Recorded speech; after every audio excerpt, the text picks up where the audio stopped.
Hello friends, talk on tenders में आपका स्वागत है। Talk on tenders is represent by nationaltenders.com, जहां हम करते हैं गवर्नमेंट से बिजनेस अपॉर्चुनिटीज को अनलॉक। तो दोस्तों, हम सभी को पता है गवर्नमेंट डिपार्टमेंट, सेमी गवर्नमेंट या पीएसयूज हो गए या काफ़ी सारी बड़ी कंपनियां जो हैं, उनको अगर कोई भी चीज़ परचेज करनी होती है, उनको कोई भी सर्विस परचेज करनी होती है, कोई भी गुड्स परचेज करनी होती है या कोई भी वर्क निकालना होता है, तो उसके लिए वो सभी लोग टेंडर्स निकालते हैं। ये टेंडर्स 10,000 रुपए का भी हो सकता है, 10 लाख का भी हो सकता है, 50 करोड़ का भी हो सकता है या उससे कई ज़्यादा अमाउंट का भी हो सकता है। अब अगर आपको इन डिपार्टमेंट के साथ या इन बड़ी कंपनीज के साथ अगर बिजनेस करना है तो आपको इन टेंडर में पार्टिसिपेशन करना होता है। तो दोस्तों, टेंडर पार्टिसिपेशन करना तो ठीक है, पर टेंडर जीतना कैसे है? तो दोस्तों, आज का हमारा टॉपिक यही है कि बेस्ट वे टेंडर जीतने की क्या है, ऐसा हम क्या करें जिससे हमारा टेंडर विनिंग रेशियो इंक्रीज हो जाए। तो दोस्तों, आज के पूरे इस वीडियो के अंदर मैं इसी टॉपिक पर डिस्कशन करने वाला हूं और बिलीव मी, अगर आप उस प्रोसेस को फॉलो करते हैं तो आपके टेंडर विनिंग रेशियो इंक्रीज हो जाएंगे। दोस्तों, मुझे ये बताइए, क्या कभी आपने ऐसा महसूस किया है कि आप टेंडर्स भर रहे हैं, भरते ही जा रहे हैं, पर जितने टेंडर्स आपको लगने चाहिए उतने टेंडर्स आपको नहीं लगते हैं? क्या आपने कभी ऐसा महसूस किया है कि आपका कॉम्पिटिटर बार बार आपसे एक स्टेप ऊपर रह रहा है? आप सेम काइंड ऑफ प्रोडक्ट में डील करते हैं, सेम क्वालिटी के प्रोडक्ट डील करते हैं, सेम काइंड ऑफ सर्विसेज देते हैं, आपके डॉक्यूमेंट्स भी मैच रहते हैं, पर फिर भी आपका कोई कॉम्पिटिटर ऐसा है जो आपसे हमेशा एक स्टेप ऊपर रहता है। तो दोस्तों, क्या ये हो सकता है कि वो आपसे थोड़ा सा स्मार्ट बनके काम कर रहा है? तो दोस्तों, वो स्मार्टनेस क्या है, उसको कैसे बीट करना है, आज अगर मेरा आप वीडियो पूरा देखते हैं और जो मैं आपको चेकलिस्ट बता रहा हूं उसको प्रॉपर तरीके से फॉलो करते हैं, मैं सिर्फ आपको चेकलिस्ट बताने वाला नहीं हूं, हर एक पॉइंट को डिटेल में समझाने वाला हूं, उसको अगर आप फॉलो करते हो तो डेफिनेटली आपके टेंडर जीतने के चांसेस बढ़ जाएंगे। चलिए इसे एक एग्जाम्पल से समझते हैं। दो पर्सन है, पर्सन ए और पर्सन बी, दोनों को अहमदाबाद से मुंबई जाना है। पर्सन ए के पास में राइट डायरेक्शन है और पर्सन बी के पास में राइट डायरेक्शंस नहीं है। तो क्या लगता है दोस्तों, सबसे पहले कौन पहुंचेगा? डेफिनेटली पर्सन ए, बिकॉज उसके पास राइट डायरेक्शंस है। उसी तरह अगर आपको टेंडर भरना है और टेंडर भरने के बाद जीतना है तो आपके पास में राइट डायरेक्शंस होना बहुत जरूरी है। यही right directions as a checklist मैं आपको इस वीडियो में दिखाने वाला हूं। चलिए दोस्तों, तो समझते हैं ये चेकलिस्ट क्या है और आप इसको नोट करिएगा। टोटल 5 से 6 पॉइंट में बताने वाला हूं, उसको आप फॉलो कीजिए और अपने टेंडर विनिंग रेशियो को बहुत अच्छे से आप बढ़ा सकते हैं। सबसे पहले आपको ध्यान रखना है, keep tender specification above everything. Tenders का जो डॉक्यूमेंट है उसको आप लीजिए, टेंडर्स की डॉक्यूमेंट को थॉरोली पूरा स्टडी कीजिए, पॉइंट बाय पॉइंट। जी हाँ, पॉइंट बाय पॉइंट सारे पॉइंट्स आपको स्टडी करने हैं और उसके अंदर जो इंपॉर्टेंट पॉइंट है उसको आप एक जगह पे नोट कर लीजिए। ये स्पेसिफिकेशन ये मेक श्योर करेंगे कि आपको ये टेंडर्स भरना चाहिए कि नहीं भरना चाहिए। दोस्तों, खास ध्यान रखिएगा, कोई भी स्पेसिफिकेशन आप टेंडर सबमिशन से पहले मिस मत कर लीजिएगा, क्योंकि हो सकता है इसके कारण या तो आप टेक्निकली डिस्क्वालिफाइड हो जाएं या बिड को गलत समझ के आप कुछ गलत पार्टिसिपेशंस कर लें। सेकेंड पॉइंट है, डू योर रिसर्च। रिसर्च करना बहुत ही इंपॉर्टेंट रहता है। यहाँ पे आपको बायर के बारे में रिसर्च करना है कि बायर कौन है, बायर की रिक्वायरमेंट क्या है, किस प्रोजेक्ट के लिए टेंडर्स निकाला गया है, वो प्रोजेक्ट के पीछे का विजन क्या है, गोल क्या है, जिससे आप जब अपना प्रोडक्ट उनको सजेस्ट करो तो वो उनके विजन के अकॉर्डिंग राइट फिट होता हो, ताकि आप भी राइट रेट के साथ में प्रोडक्ट सजेस्ट कर पाओगे। तो आपको बायर्स के बारे में रिसर्च करना है। सेकंड, आपको रिसर्च करना है कॉम्पिटिटर के बारे में कि कौन से कॉम्पिटिटर आपको फाइट दे सकते हैं इस टेंडर के अंदर।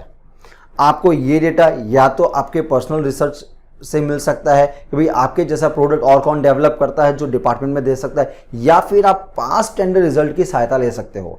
काफ़ी सारे टेंडर्स जो पास्ट में निकले होंगे, जो भरे गए होंगे और ओपन किए गए होंगे, उनमें कौन कौन पार्टिसिपेंट था, अगर वो डेटा आपको मिल जाता है तो आपको ये पता चल जाता है कि और कौन से पार्टिसिपेंट इसके अंदर आने वाले हैं एज अ कॉम्पिटिटर। तो आपको कॉम्पिटिटर की स्ट्रेंथ क्या है, उस कॉम्पिटिटर की वीकनेस क्या है, ये भी समझनी है आपको।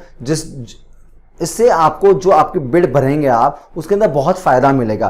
किस तरीके से कि आप कुछ ऐसे एडिशनल डॉक्यूमेंट जिसके अंदर आप अपने कॉम्पिटिटर से स्ट्रांग हो वो आप रख सकते हो, जिससे आप अपनी बिड को और स्ट्रांग बना रहे हो और आपको वहां पे हो सकता है कि डिपार्टमेंट की तरफ से फर्स्ट प्रायोरिटी मिल जाए।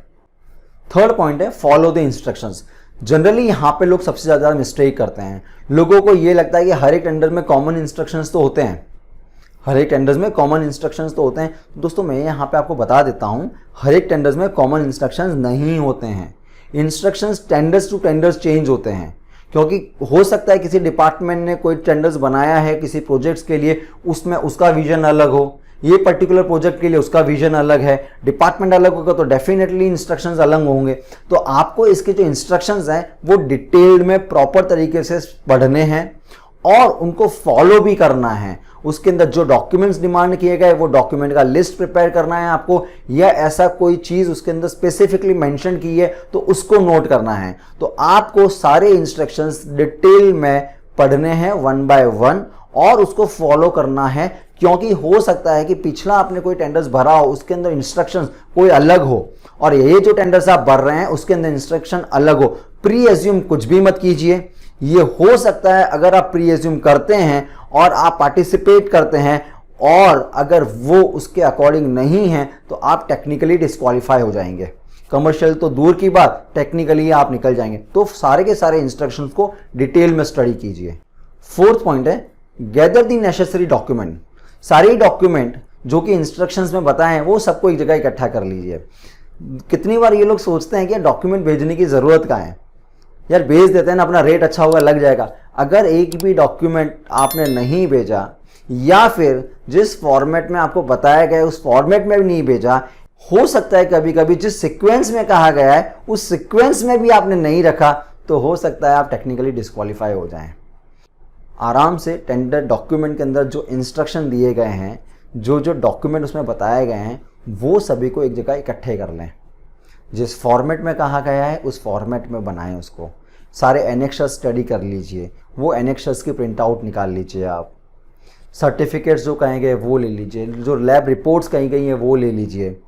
और भी कोई डॉक्यूमेंट्स अगर किसी टेंडर्स में बताया गया तो वो सारे डॉक्यूमेंट आप एक जगह इकट्ठे कर लीजिए, ताकि जब आप बिड पार्टिसिपेशंस करें तब आपके पास सारे डॉक्यूमेंट एक ही पास होंगे तो कोई मिस होने के चांसेस जो है वो नहीं रहेंगे।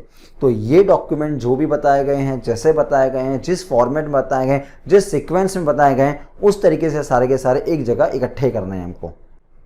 Review the proposal. आपने जो पूरा प्रपोजल बनाया है उसको एक बार क्रॉस चेक कर लीजिए।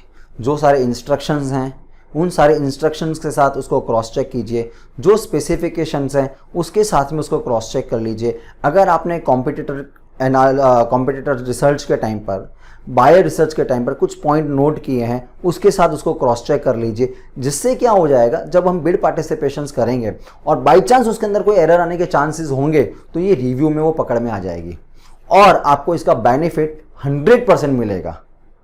तो दोस्तों पूरे के पूरे प्रपोजल को पॉइंट बाय पॉइंट आप पूरा रिव्यू कर लीजिए एक बार, जिससे आपको क्या होगा, आपके एरर आने के चांसेस कम हो जाएंगे। तो दोस्तों ये 5 की पैरामीटर है चेकलिस्ट के अंदर, जिसको आप हर एक टेंडर के लिए अप्लाई कर सकते हैं। और बिलीव मी, अगर आप इसको रूटीन लेवल पर हर एक टेंडर में फॉलो करते हैं तो आपके टेंडर जीतने के चांसेस जो है ना वो काफ़ी गुना बढ़ जाएंगे।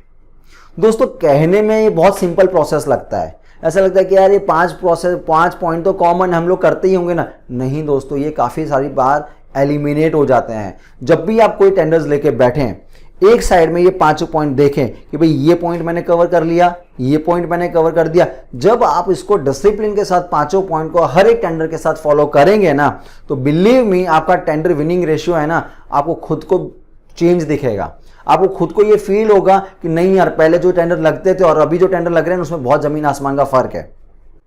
तो दोस्तों आज का वीडियो जो मैंने बताया आपको कि आप अपना टेंडर विनिंग रेशियो कैसे इंक्रीज कर सकते हैं, तो ये चेकलिस्ट बनाकर आप वो इंक्रीज कर सकते हैं। अगर आपके दिमाग में और कोई टॉपिक है जहां पे आप चाहते हैं कि मैं और वीडियोस बनाऊं, तो आप मुझे कमेंट बॉक्स में ज़रूर लिखें। और आपको लगता है कि ये वीडियो आपके साथ साथ किसी और के भी काम आ सकता है तो उसको ये फॉरवर्ड कीजिए। और आपको अगर ये वीडियो समझ में आया है और अच्छा लगा है तो लाइक ज़रूर कीजिएगा। चलिए दोस्तों, फिर मिलेंगे एक नए टॉपिक के साथ, तब तक के लिए धन्यवाद।